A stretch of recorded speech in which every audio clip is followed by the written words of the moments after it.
Thank you. आज दुनिया की सबसे बेहतरीन यूनिवर्सिटी में से एक से दीक्षांत समारोह में शामिल होने पर मैं खुद को गौरवान्वित महसूस कर रहा हूँ। मैं आपको एक सच बताता हूँ, मैं कभी किसी कॉलेज में पास नहीं हुआ और आज पहली बार मैं किसी कॉलेज ग्रेजुएशन सेरेमनी में इतना करीब पहुँचा हूँ। आज मैं आपको अपने जीवन की 3 कहानियाँ सुनाना चाहूँगा। ज़्यादा कुछ नहीं, बस 3 कहानियाँ। मेरी पहली कहानी डॉट्स कनेक्ट करने के बारे में है। रीड कॉलेज में दाखिला लेने के 6 महीने के अंदर ही मैंने पढ़ाई छोड़ दी, पर मैं उसके 18 महीने बाद तक वहाँ किसी तरह आता जाता रहा। तो सवाल उठता है कि मैं कॉलेज क्यों छोड़ा। एक्चुअली इसकी शुरुआत मेरे जन्म से पहले की है। मेरी बायोलॉजिकल मदर एक यंग अविवाहित ग्रेजुएट स्टूडेंट थी और वह मुझे किसी और को एडॉप्ट करने के लिए देना चाहती थी, पर उनकी ये ख्वाहिश थी कि कोई कॉलेज ग्रेजुएट ही मुझे एडॉप्ट करे। सब कुछ बिल्कुल सेट था और मैं एक वकील और उसकी वाइफ के द्वारा एडॉप्ट किए जाने वाला था। अचानक उस कपल ने अपना विचार बदल दिया और डिसाइड किया कि उन्हें एक लड़की चाहिए। इसलिए तब आधी रात मेरे पेरेंट को, जो वेटिंग लिस्ट में थे, कॉल आया और बोला गया कि हमारे पास एक बेबी बॉय है, क्या आप उसे गोद लेना चाहेंगे? और उन्होंने झट से हाँ कर दी। बाद में मेरी बायोलॉजिकल मदर को पता चला कि मेरी माँ कॉलेज पास नहीं है और पिता तो हाई स्कूल भी पास नहीं किए, इसलिए उन्होंने एडॉप्शन पेपर साइन करने से मना कर दिया। पर कुछ महीनों बाद मेरे होने वाले पेरेंट के मुझे कॉलेज भेजने के आश्वासन के बाद वो मान गई। तो मेरी ज़िंदगी की शुरुआत कुछ इस तरह हुई और 17 साल बाद कॉलेज गया। पर गलती से मैंने स्टैनफोर्ड जितना महंगा कॉलेज चुन लिया। वर्किंग क्लास पेरेंट की सारी जमा पूंजी मेरी पढ़ाई में चली जाती थी। 6 महीने बाद मुझे इस पढ़ाई में कोई वैल्यू नहीं दिखा। मुझे कुछ आइडिया नहीं था कि मैं अपनी ज़िंदगी में क्या करना चाहता हूँ और कॉलेज मुझे किस तरह इसमें हेल्प करेगा। और ऊपर से मैं अपनी पेरेंट की जीवन भर की कमाई खर्च करता रहता था। इसलिए मैंने कॉलेज ड्रॉप आउट करने का निर्णय किया और सोचा जो होगा अच्छा ही होगा। उस समय तो यह सब कुछ मेरे लिए काफ़ी डरावना था, पर जब मैं पीछे मुड़कर देखता हूँ तो मुझे लगता है कि यह ज़िंदगी का सबसे अच्छा डिसीजन था। जैसे ही मैंने कॉलेज छोड़ा, मेरे ऊपर से ज़रूरी क्लास करने का बाध्यता ख़त्म हो गया और मैं चुपचाप सिर्फ अपने इंटरेस्ट की क्लासेस करने लगा। ये कुछ इतना आसान नहीं था। मेरे पास रहने के लिए रूम नहीं था, इसलिए मैंने दोस्तों के रूम में फर्श पे सोना पड़ता था। मैं कोक की बोतल को लौटाने से मिलने वाले पैसे से खाना खाता था और हर संडे 7 मील पैदल चलकर हरे कृष्ण टेम्पल जाता था ताकि कम से कम हफ्ते में 1 दिन पेट भर खाना खा सकूं। ये मुझे काफ़ी अच्छा लगता था। मैंने अपनी लाइफ में जो भी अपनी क्यूरियोसिटी और इंट्यूशन की वजह से ही किए, वह बाद में मेरे लिए प्राइसलेस साबित हुआ। Let me give an example. उस समय रीड कॉलेज शायद दुनिया की सबसे अच्छी जगह थी जहाँ कैलीग्राफी सिखाई जाती थी। पूरे कैंपस में हर एक पोस्टर, हर एक लेबल बड़ी खूबसूरत से हाथों से कैलीग्राफ किया होता था। चूँकि मैं कॉलेज से ड्रॉप आउट था, इसलिए मुझे नॉर्मल क्लासेज करने की कोई ज़रूरत नहीं थी। मैंने तय किया कि कैलीग्राफी की क्लासेज करूँगा और इसे अच्छी तरह सीखूँगा। मैंने सेरिफ और सांस सेरिफ टाइप फेसेस के बारे में सीखा, अलग अलग लेटर कॉम्बिनेशन के बारे में, स्पेस वैरी करना और किसी अच्छी टाइपग्राफी को क्या चीज़ अच्छा बनाती है, ये सब सीखा। ये खूबसूरत था, इतना आर्टिस्टिक कि इसे साइंस द्वारा कैप्चर नहीं किया जा सकता था और ये मुझे बेहद अच्छा लगता था। उस समय ज़रा भी उम्मीद नहीं था कि इस चीज़ों का यूज कभी अपनी ज़िंदगी में करूँगा। लेकिन जब 10 साल बाद हम पहला मैकिंटोश कंप्यूटर बना रहे थे, तब मैंने इसे मैक में डिज़ाइन कर दिया और मैक खूबसूरत टाइपोग्राफी युक्त दुनिया का पहला कंप्यूटर बन गया। अगर मैंने कॉलेज से ड्रॉप आउट नहीं किया होता तो मैक में कभी मल्टीपल टाइप फेसेज या प्रोपोर्शनली स्पेस्ड फॉन्ट नहीं होते, और चूंकि विंडोज़ ने मैक की ही कॉपी की थी तो शायद किसी भी पर्सनल कंप्यूटर में ये चीज़ें आज नहीं होती।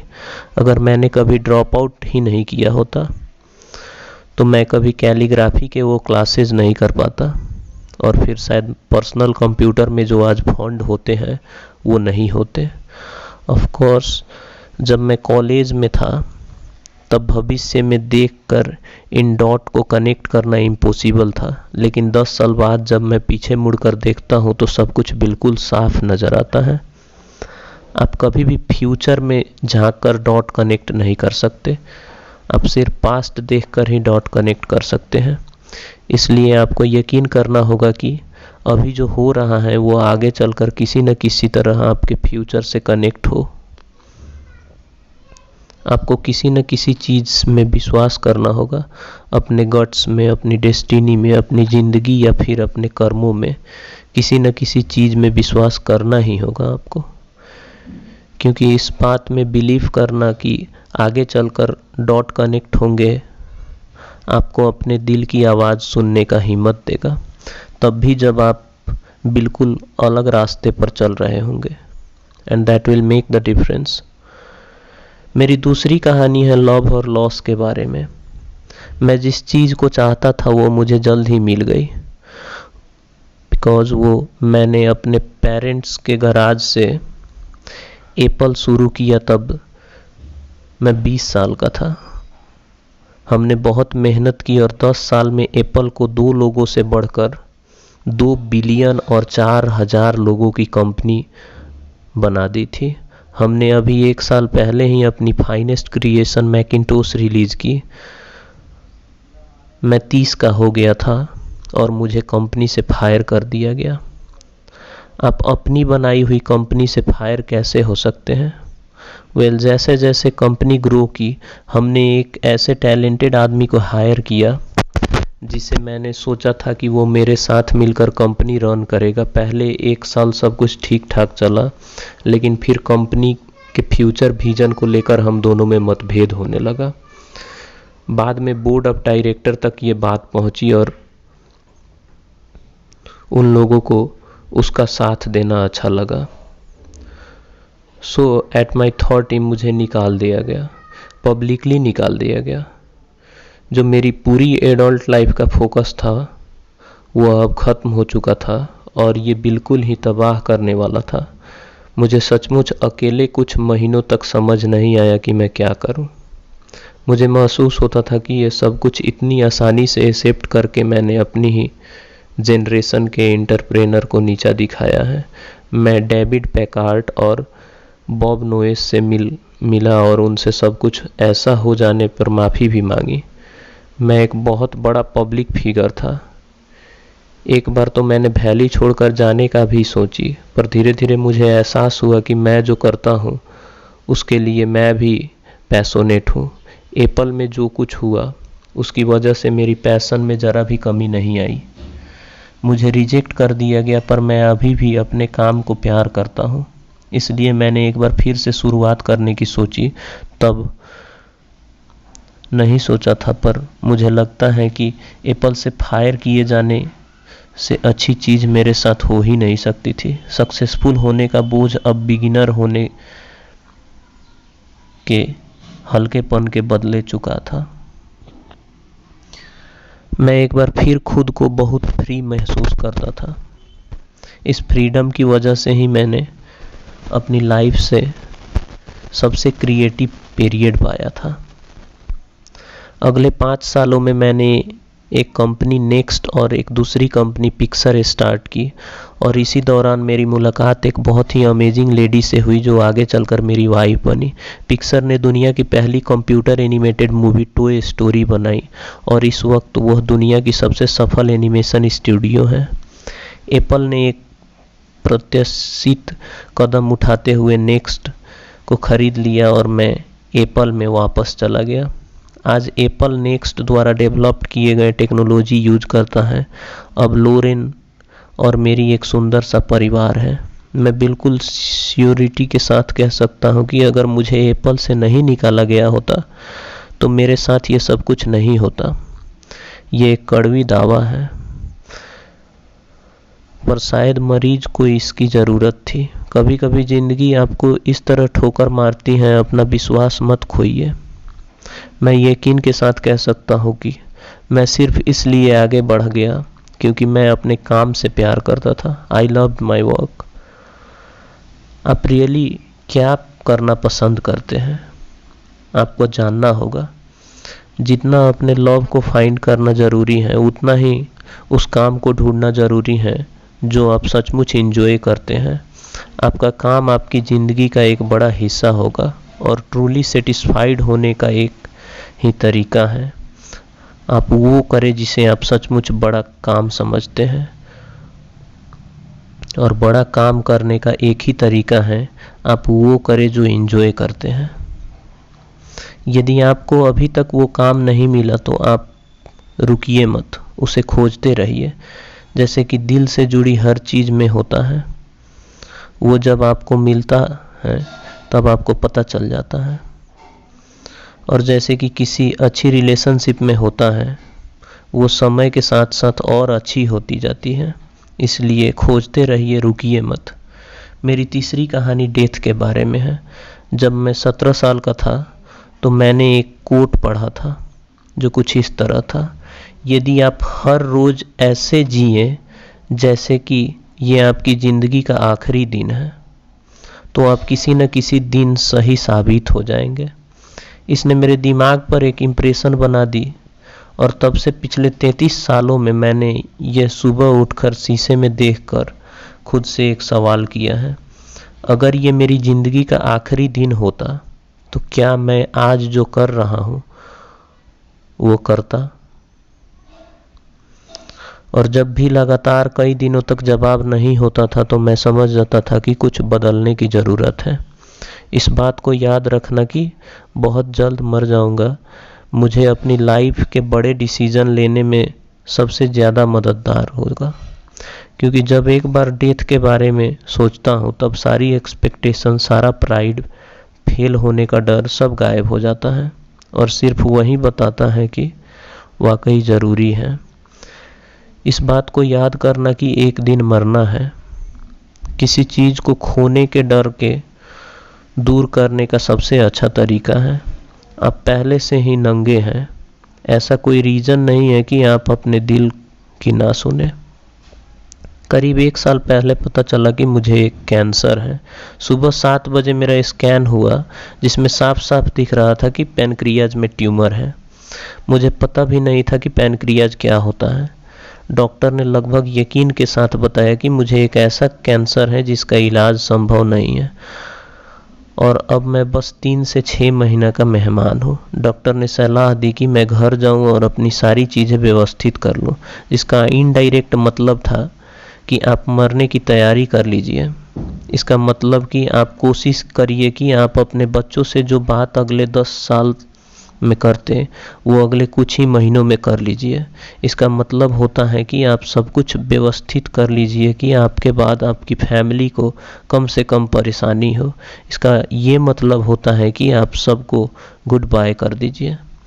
मैंने इस डायग्नोसिस के बारे में पूरा दिन बिता दिया, और शाम को मेरी बायोप्सी हुई जहां मेरे गले के रास्ते पेट से होते हुए इंटेस्टाइन में इंडोस्कोप डाला गया और एक सुई से ट्यूमर से कुछ सेल निकाले गए।